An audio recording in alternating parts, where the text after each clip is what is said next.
and welcome to another edition of the Blue and Gold Gridiron Show, where this week we're really excited to have the brand new head football coach at Mesa High School, Mr. Ryan Felker, on the show. Coach has a tremendous variety of experience at multiple stops, including a really successful run at Mesa Community College. He's coached in the junior college level, was most recently, before Mesa, I believe, the offensive coordinator at Basha High School, and has been in the coaching game for many, many years, and we're excited to learn from him today.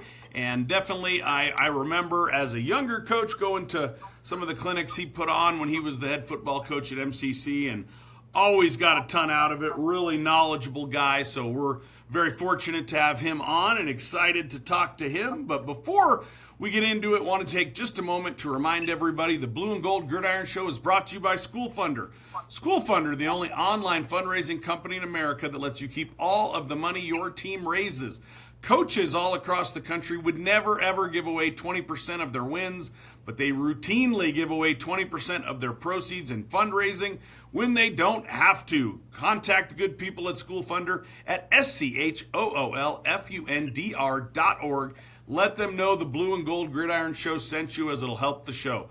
While you're helping the show, please hit subscribe right now. As we've talked about on many of our almost 100 episodes now, our number one goal of this show is to help reach coaches and give them an absolutely free resource. Hitting subscribe is not going to get you any mail, not going to get you any spam. For me, all it's going to do is notify you when we have a new episode with coaches out, and we usually release those on Wednesdays. So, as we got all that stuff out of the way, now we're going to talk to Coach. Like I said, Coach, I was really excited to have you on, and I remember you always having explosive offenses at MCC. We also know a few of the same people, coached with some same people, and I've competed against Robert Ortiz, who I believe was on your staff. We had Anthony Figueroa from Marcos, who I believe was on your staff too. You had quite a little coaching tree going there at MCC. I worked for Alex Jacobson at Dobson, wonderful man, and John Irish was actually my freshman coach the first year I was the head coach here at Prescott. Really another knowledgeable guy. So, Coach, we always start every show where we have guys tell us a little bit about your football story. So if you don't mind, tell us a little about yours. Well, I played high school football. I was a Division III football player. Probably one of those guys that loved football more than it loved me. But came home, started teaching at Ironwood High School. I was doing my student teaching for Ironwood, and I got my first coaching opportunity with Chuck Esquivel, and he was a great mentor, and I learned a lot from him and how to treat people. And then I built a great relationship with the athletic director there, who got the principal job at Millennium High School. Went with her. A year later, I was the head coach at a brand new high school, Desert Edge. We built the youth programs, did a good job getting the community involved and building a championship program. The kids that we brought up from the time they were 6, 7, 8 years old were the first to go to those back-to-back state championships. And then after that, I left to go coach at college because my cousin got the head job at Eastern Arizona, and I went up there with him for 2 years and came back and coached, was the D coordinator at Scottsdale Community College for Doug Badowski, and then got the chance to go to Mesa with Greg Croshaw. And about a week before the season, he calls me and says, "Hey, you're going to be the head football coach in the morning on a Sunday." And I go, "What's going on?" And he took a job up in Salt Lake to be closer to his grandkids, and Cottonwood High School, I guess, or I remember. Then Mesa was a great time. We did a good job. We put together a program where, there was a lot of systems and structure and discipline, and it paid off for us. And then they shut us down, and then I helped out with the new league, the HJCAC, and then did that for a couple seasons before I had an opportunity to join Tom Minnick from Arizona Western at Garden City. So I went there for 3 seasons and missed my house and my dog and my wife, and then I came home and worked with Chris McDonald, who's a guy I worked with and mentored and had a lot of great football discussions with over the years. And even when I was at Mesa, he was in those same clinics you were. And then last year, after 25 straight seasons, took one off. Got myself back together. I guess you don't realize how low your battery is until you do that. And then this opportunity came up, and I was real selective. I didn't put in for a lot of jobs. I interviewed in 23 when I got home for Hamilton, and then couple this year. And Mesa was, when it opened, in my mind, the perfect fit for me. With the community and the kids, and just the tradition and pride they have here. It's something special. So I it's been a long journey. I'd probably still be at Mesa Community College if they didn't shut it down. But I'm here now. We got a great staff, great kids, and we're excited. We're actually doing our community youth camp tonight, Friday Night Lights, and we're going to get a lot of purple and gold on every member of this community and start trying to build a fence around us. Well, Mesa High, I obviously spent my first 12 years coaching in the Mesa district at Dobson and Red Mountain, number of places, so very familiar with Mesa Public Schools. Obviously a really good year for Mesa Public Schools. Last year I think they had 2 open teams, and Mesa was, they win that game against Centennial, might get all the way to the 6A title game. So I love seeing the traditional schools. I remember being a kid growing up as a McClintock Charger, seeing some of those great games between some of those early 90s McClintock teams and Michael Moreno and those guys at Mesa High. And Mesa High is always, it is fun, and the carry-on tradition and some of the stuff there at Mesa High is really, really cool. Coached in some battles with the Jackrabbits through the years. But Coach, if you don't mind, tell us, before we get into the presentation here, you've obviously had the job for a month and a half now at this point. Yes, sir. So we like talking to guys about initially when you get that head coaching job. What were some of the things you obviously have done this many times, but what were some of the things first on the list? Said, hey, I have to get this done, then this, then this. What were you thinking in terms of that first 30 to 60 days that it had to get accomplished? I had to plant seeds. I had to grow the garden. I was talking about this with our coaching staff last night. A lot of guys would take over a program and get straight to football. The first thing I did was get straight to the people. I brought in all the seniors one at a time. Got to know each one of them. Then I worked through the juniors. Then I worked through the sophomores, and the freshmen, and not the freshmen, but the sophomores to be. But it was just to kind of stabilize, where their minds were, because they've been through, I'll be the third coach in 3 years, and kind of put them at ease, and not only sell them on myself as a person, but get to know them as a person, and then I hit the road. And when I say, you got to grow your garden, that's what I started to do. You look at my Twitter, a lot of guys would have took this job, and like I said, got straight to football, but I've been at every junior high, every partner school we have. I've been in communication with all the elementaries. We have our Friday Night Lights youth camp and our community service stuff tonight. So I got straight to building, from the ground up, and because I believe in the trickle-up effect, and I think that, that is how you're going to sustain a program. You have to have, structures and systems in place, at that junior high level, at that elementary level, and you have to have these relationships here with these kids. So, that was the most important thing. The football part is easy, and for me it is, I think, but the people part, that's the most important thing. So first thing I did, I interviewed all the kids. I spent half my days at junior highs, at lunches, getting to know my 8th graders, my 7th graders, and making sure that, like I said, I'm planting seeds in the garden, and, we're going to grow them. Well, Coach, obviously being an offensive guy, so much background with explosive offenses, I don't imagine when you were hiring, you're putting your staff together. You've talked about your staff a little bit, that an offensive coordinator was high on the priority list. But what were some of the most important hires you thought you had to make first? We've heard a lot of different answers on this. Well, it's always the O-line. I mean, first of all, that's just, for me, I'm going to, I'm going to go out and get the best guys I can and dig into past relationships. And the first guy I hired was Sean Gloden, who's been the O-line coach at Liberty the last few years and was with me at Mesa. And, give him he's coming over to be my run game coordinator in OC. And we've worked together for a lot of years. So, it was almost like just a seamless transition, It kind of gave me a comfort, kind of put me at ease being able to put that piece in place.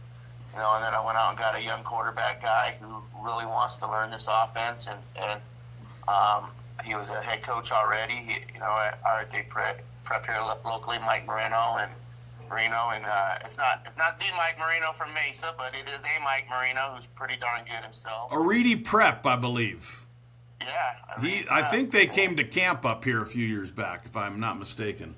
Yeah, and so I added him, and I got a young running back coach who's been in the youth programs, and I recruited him out of McClintock High School, a kid named Jaden Mason, and Mike Hill-Barton from Chandler is going to coach running backs as well. And I just started. I said I wanted to have a really big staff. I say many hands make light work, and I have 3 O-line coaches. I got I first order of business was, besides bringing in those guys, you talk about guys who brought in, the guys that were here.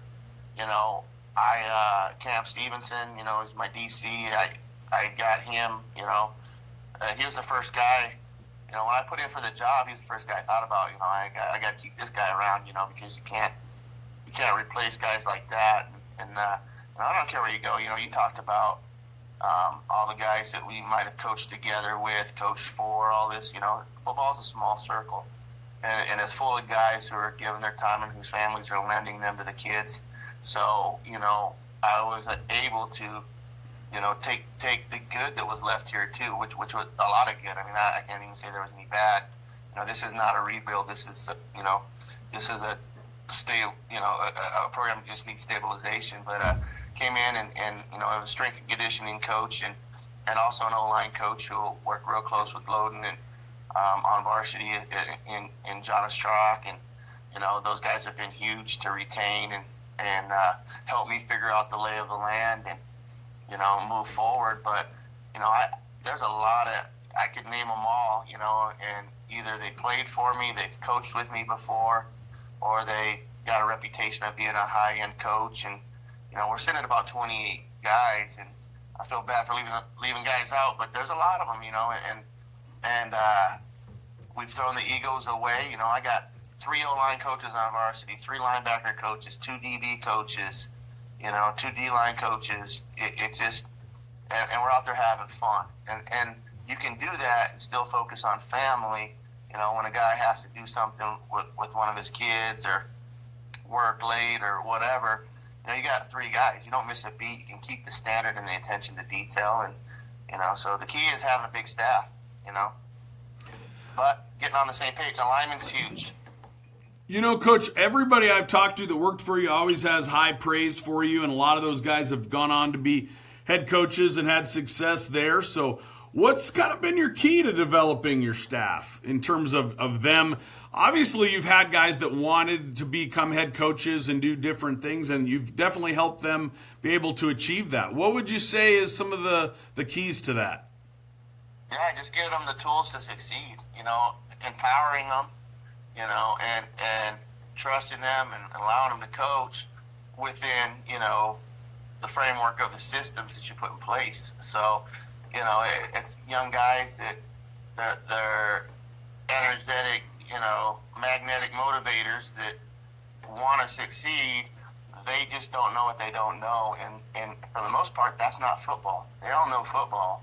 It's organizational skills. It's how to build a program. It's how to build relationships. It's how to build unity. It's how to build, buy-in. It's one of those things where when they walked away from me, they're taking a lot with them as far as organizational skills and football, knowledge. But at the end of the day, it's just about being able to sell yourself and just providing the confidence, and I had some guys do that for me when I was young, and I've always been the guy, I've met coaches who really frown upon guys leaving their staff and that they, it's not, hey, these guys are, they have the same dreams as you did when you wanted to be a head coach when you were young, so don't hold them back, but push them forward, and that's what I've always done, and I think I've got 20 ex-assistants or players that are head high school coaches right now, so, and I still talk to them all the time. I maintain every relationship, and, we talk a lot, through the ups and downs, and help each other figure it out. It's just a network, and it's something. It's a family, I guess you'd say. Well, I don't want to take up too much of your time, Coach, so I'm going to let you hop into your presentation. One last quick question. I always love hearing how everything is set up at different places, and I'm curious how your setup is at Mesa. What I mean by that is your football classes, what periods those are, how you guys put that together, things of that nature in terms of that really a lot of times require administrative backing. But how is your schedule laid out? So we have A hour, which is before first hour, and that's where my upperclassmen lift. They're actually over there right now. Probably wondering where I'm at. I'm just kidding. And then we have first hour PE, so that lift kind of bleeds into first hour, getting them showered and stuff, and we can do some film and chalk talk or whatever, get them ready for the day, feed them breakfast.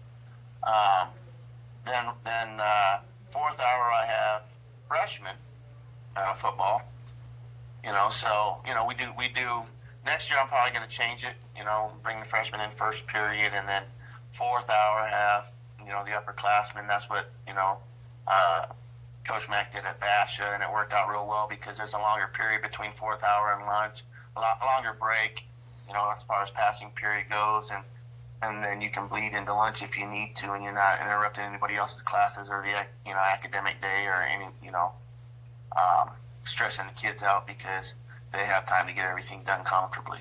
So that's probably how I'm going to work it in the fall.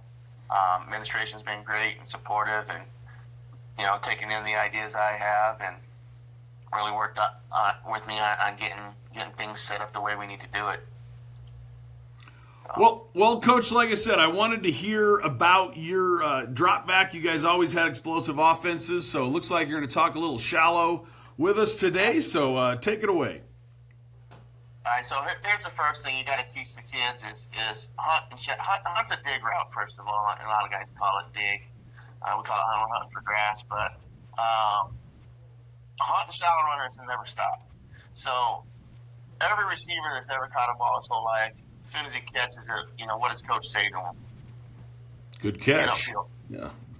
Get upfield. Well, these are routes where you're running away from somebody already, so you keep running. You work out enough. And, I teach my quarterbacks. That's just the number one drop back rule right there for you guys. That when in trouble or confused, find a back. So when we talk about progressions, we go hot, shallow, hunt. Hot is pre-snap. Quarterback knows, where his hot checks are, and obviously he's going to look at the defense and figure out, are they coming? Are they not coming? And if they do, where am I going to go with it? So you gotta have a problem solver in there first. But the reason I like the shallow is my quarterbacks always love it. It's a staple for the spread. This ain't something I created. This is something I stole, just like anything else. And a lot of people kind of away with it with running a lot of mesh and stuff now. But the shallow serves a lot of the same purposes as mesh, and I still run mesh too. But it's high percentage. There's been years where I've been over 70%. It's easy reads, easy throws. It combines man beaters with zone beaters, and it's got everything built in. Okay, so it's easy. especially at the high school level. Junior college, I was getting guys off the plane at last minute, so it's a quick install. It's good versus any coverage. You can, like I said, it combines quick game and drop back. There's no dummy routes. Everybody's hot. Everybody's alive. And when I say it's a nice natural setup for hot communication, you have the shallow, right? And then, with targeting rules, with that hunt around that dig, those safeties like to come down and pop your guys. And, a lot of times you get, even if it's a bad ball or you miss a receiver, the safety will come and rough them up and we'll get our 15 anyway, a lot of mismatches. It's an easy way to feed your studs, put speed in space. Teams know you're doing it, but they have no idea where it comes from because, I tag the shallow to a lot of different guys. I run out of every formation known to man in motion. And when you need to convert on third down, when you need a completion, you need to get your quarterback's confidence up, it's a good one to go to. And lastly, I would say it's my quarterback's favorite play. Okay? So in practice, what we do is with the quarterbacks, we take and we go through indies with our drops, and they verbalize and picture where everybody's going to finish. So we always say, I start away from the shallow. So we're going 3 steps to the shallow, hitch to the hunt, hitch to the shoot. We got our pre-snaps too. I'll go through that with you once we get to the actual play slide. But on that third step, we want to throw the shallow if it's there, if that grass is empty. So when we say, all right, start opposite the shallow, we're going to start opposite the shallow and see if that player, no matter what the defensive structure is, vacates that grass. If they go into a drop and that shallow's coming, we know the shallow's going to cross our face as quarterback, so we're going to dump it out. If we see him dump in the shallow, then we know that hunt's going to be right on top of him, probably right on top of the backers, going to be wide open. So, I agree. With drop backs, there's always that fear of getting the ball out and taking too long. Can we protect it? This is a concept where you can limit the amount of sacks you take because it does have quick game components to it. Start away from the shallow, looking at that grass. They disappear. Like I said, the shallow's going to cross right in front of your face. So our hunt route has to start 10 yards from the tackle every time. They have to go out to the outside shoulder of the whole defender because if they come inside, they're going to bring that whole defender's eyes to your shallow, and your teammate's probably going to the hospital, right? So, plus that route is most of the time when it is open, it's because it's on top of that backer because you went to his outside shoulder.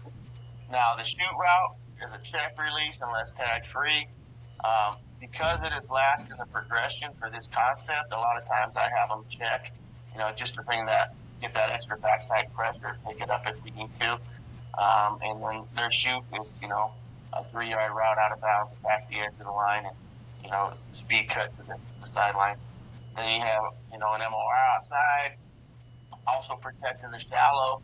So, we've all talked about MORs, must outside release. Then we have a post that occupies the middle of the field, safety over the hunt. And then our shallow alignment's important. 7 yards from the tackle. We're going to run straight at the heels of the D lineman and gain ground. Quarterback's going to deliver deliver the ball on the upfield shoulder.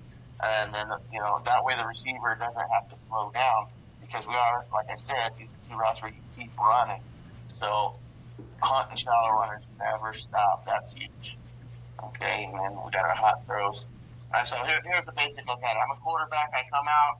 The first thing I do is there safeties in the middle of the field? If there is, my pre-snap post is gone. Then I look to, my one-on-one matchup with my X on the backside. Am I going to alert that more?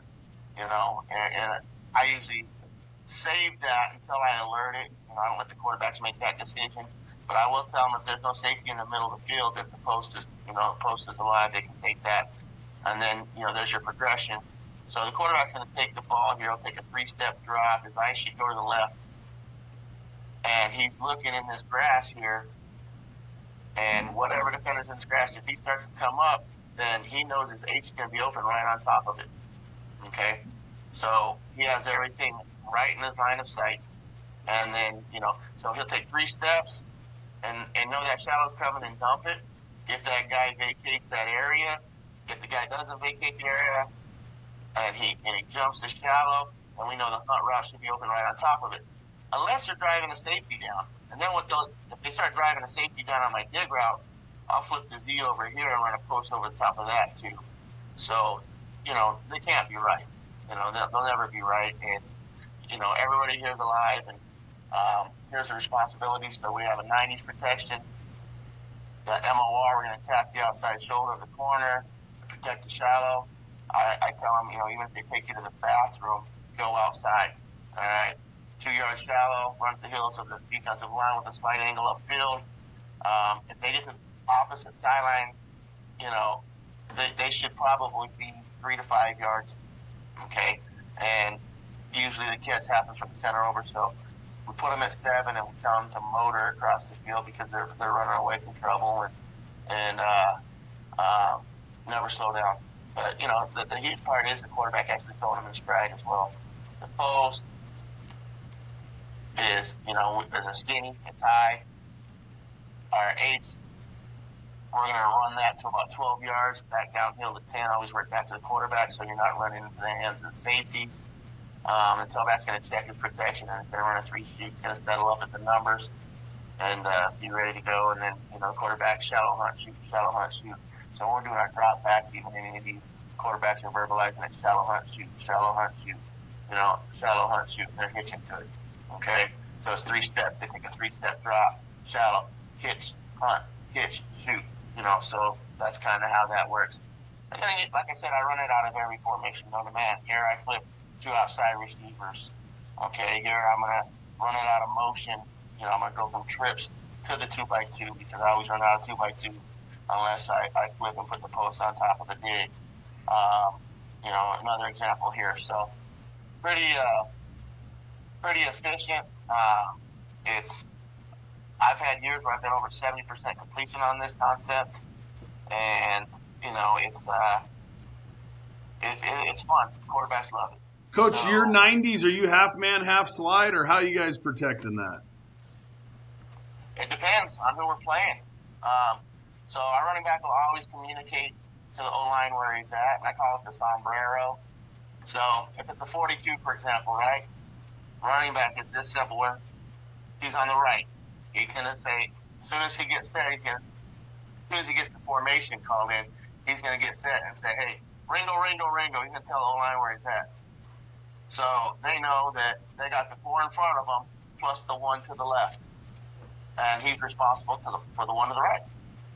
Right? So if you draw a little circle around the D-line and that linebacker's like a little sombrero, that's their sombrero. Okay? So, if he comes down the left side, Louie, they know, okay, they're going to slide to the other side. But they'll actually give a call, and we give the calls whether we're actually needing 90s protection or not. So what we'll do is you'll hear the running back say Ringo, Ringo, Ringo, and you hear the O-line, the center will say low, low, low, low. I'll tell the O-line, hey, we're sliding left, right? And that, if it's a 43, for example, now the sombrero is in the middle. So if the running back says Ringo, Ringo, Ringo, you'll hear the line say low, low, low. Well, they're going to get the 4D lineman plus the Mike. The running back's responsible for the Sam over here on the right side, and then the quarterback has the wheel. That's his responsibility now. So it's a real simple communication. You don't want to overcomplicate it. You want to make sure that it's quick and easy and efficient. So, we do it that way. It depends on the opponent, but sometimes we can vertical set it. Sometimes we bob it. We go 4 down to Mike. Like I said, it's on a weekly basis based on what we need. Well, thank you for that, Coach. Appreciate that. I always, as a line guy, like hearing the protection stuff. That's obviously the first piece. Yeah, what do you think the kinks are in that? And as a line guy? Honestly, I believe in high school in a simplified approach. We have about 2 protections. We got sprint out and we got half man, half slide. And I've talked to guys that had a bunch. I think having a bunch of protections is difficult, but I guess if they bring two, they bring two to the running back side, I think that can be a problem. I think America's zone blitz is America's zone blitz for a reason. I think that can be a problem in those type of situations. But I'm a big half man, half slide guy, and I talked to some other guys that have 4 or 5 protections. I don't know that that's best at the high school level. I think you stick with a smaller number, in my view. Now, that could be dead wrong at the 6A level, but that's my thought.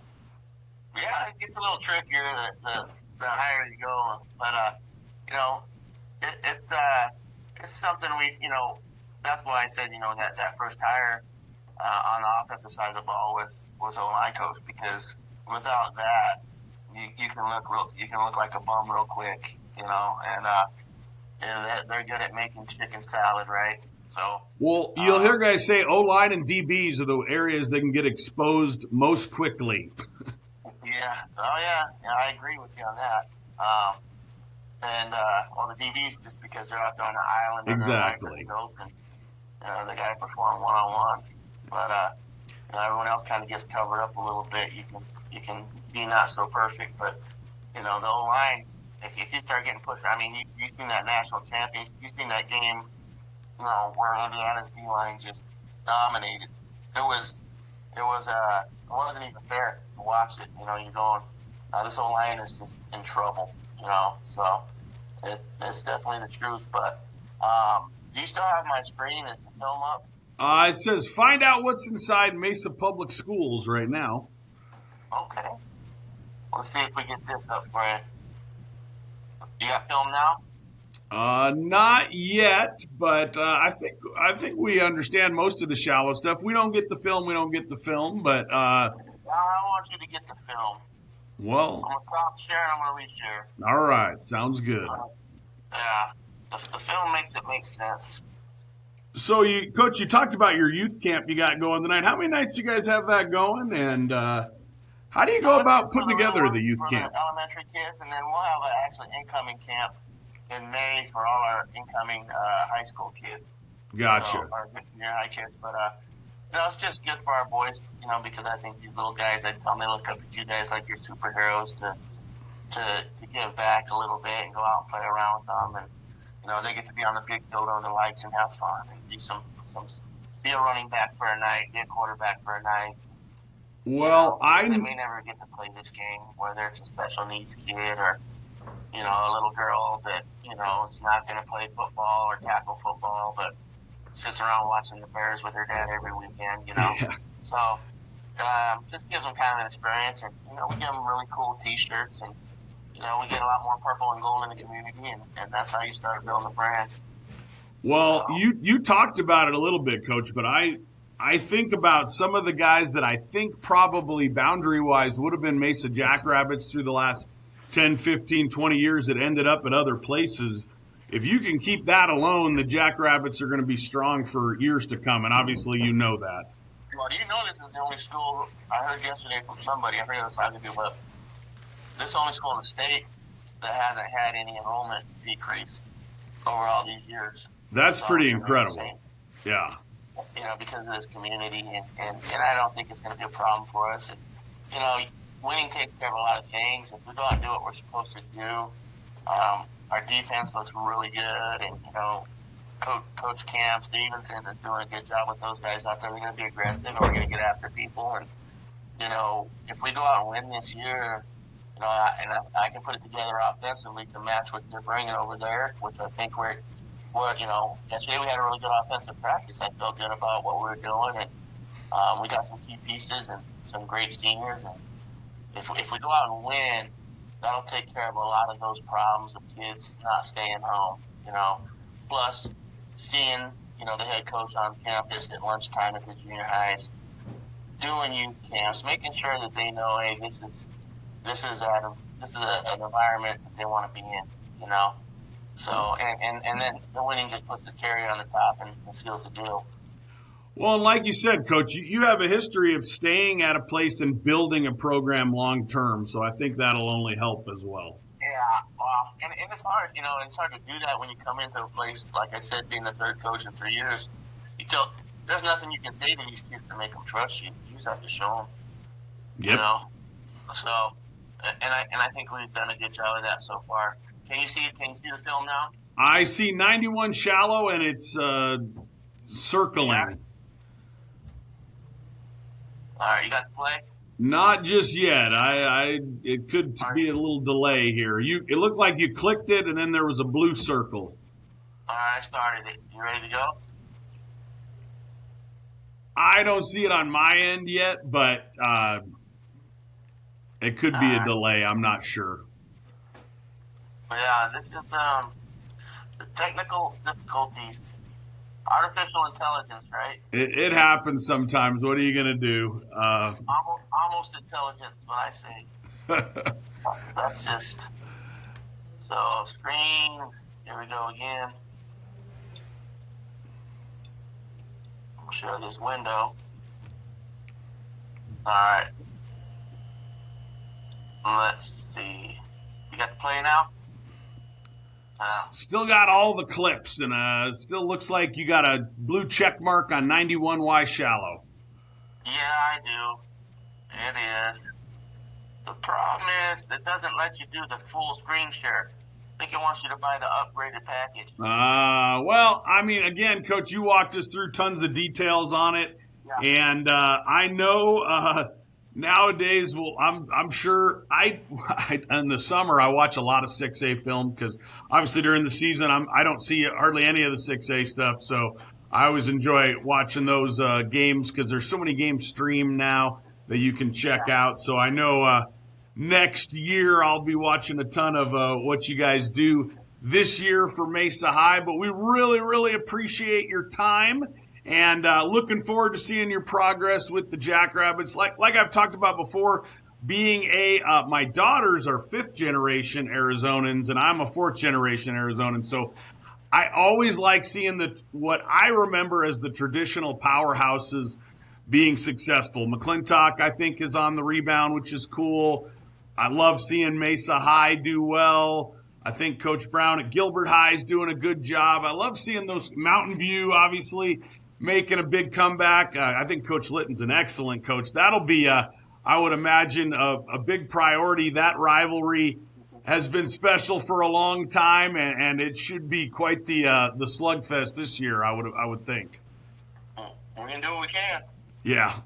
Well, Coach, like I said, I appreciate your time and wish you nothing but luck. And as you continue to, like you said, get the Jackrabbits going. And with some of the pieces you guys have back, I'm really excited to see what happens this year for Mesa High. So thank you, and we appreciate all our viewers, and we'll see everybody next time for another edition of the Blue and Gold Gridiron Show.